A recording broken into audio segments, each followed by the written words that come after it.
Hey everyone, welcome to my brand new channel, Home Automation Journey. About a month ago I started diving into the world of smart homes using Home Assistant. I've been experimenting with lights, sensors, and automating everything around my home.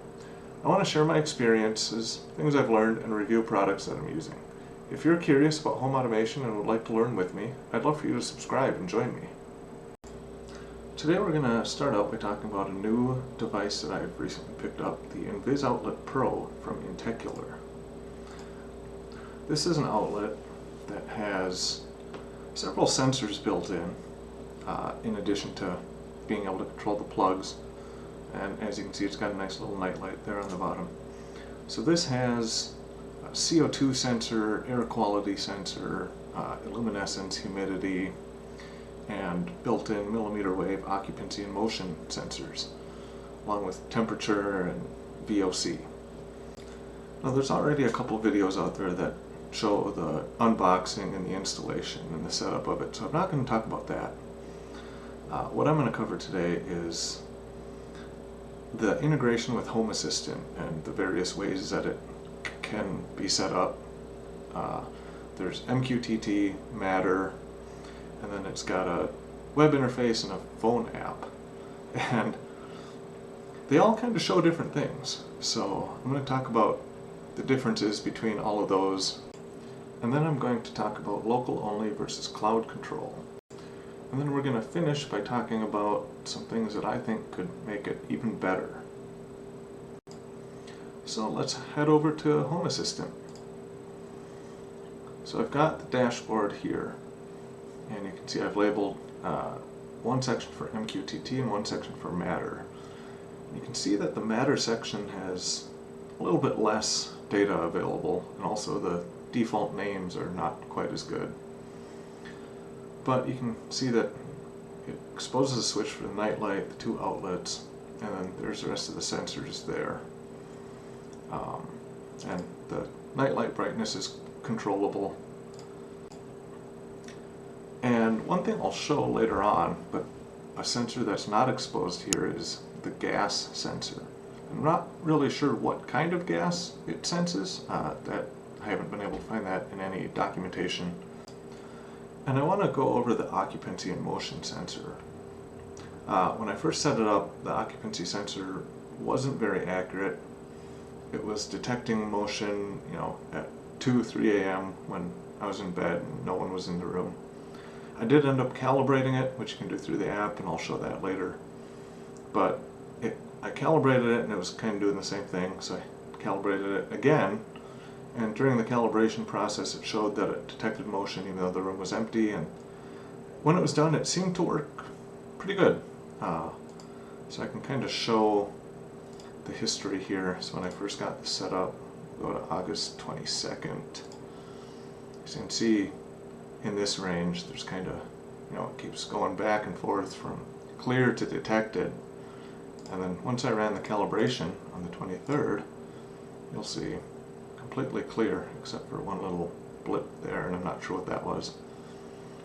But it seems to work better. I also noticed when the ceiling fan is running, it constantly detects motion and occupancy when there isn't any, and I calibrated it while the fan was going and that didn't seem to make any difference. So it's not very useful when the fan is going, unfortunately. So let's head over to the web interface. So as you can see, I've got that pulled up on a local IP, and it pretty much shows the same thing that was shown in Home Assistant. You've got the outlets, the night light, occupancy, but there's this extra gas sensor here. You can also go to the settings and control things like the little lights that show which outlet is enabled, the brightness of those, touch control, so whether or not you can touch the faceplate of the outlet to turn them on or off, the RGB color code for air quality index, and then some other things I'm probably never going to use. I think home security will flash the lights if it detects motion. Adaptive night light is based on brightness, but that's going to be controlled by Home Assistant. And I'm not sure what these two do. So now let's go to the app and compare that to the web interface. So you can see that it pretty much shows the exact same thing. We've got the little bar up top here, in addition to little icons there. One thing I forgot to mention is there's this distance field, and that I think that's supposed to show the distance for how far away motion was detected, but that it just seems completely arbitrary from what I've seen. You'll notice the app also doesn't display gas. That seems like it's only displayed on the web interface. Then there's this little button, shows we're connected to the app locally, and that'll be important later. So there's settings here, pretty much the same as what's in the web UI, except for this device management. You can actually go and do occupancy sensor and temperature sensor calibration, which you cannot find in the app or in the web interface.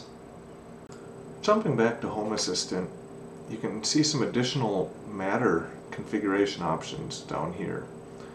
There's on level, I'm not really sure what that is, but then power on behavior on startup of the various, I think 1, 2, and 3 correspond to the 2 switches and the lights.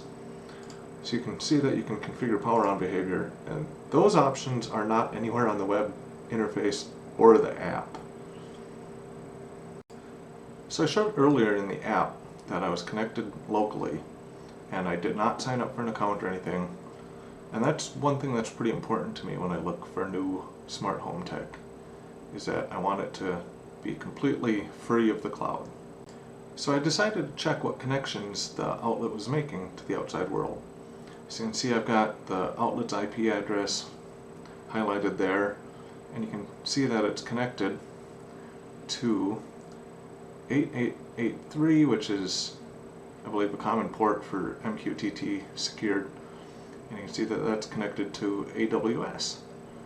So even though I didn't create any kind of cloud accounts or anything, the outlet is connecting to the cloud. So one thing I haven't done yet is segregate my IoT network into a different VLAN that can't access the internet. That's definitely something I'll be doing soon. So if people want to learn how to do that and watch with me, then subscribe to the channel and I'll have a video on that. Overall, I think it's a great product. It's really nice to have all those sensors built in, so you don't need to buy a bunch of devices and have things all over. A couple of things I think could make it even better. One would be to be able to act as a Bluetooth proxy, so you could hook it up with something like Bermuda in Home Assistant and get room presence.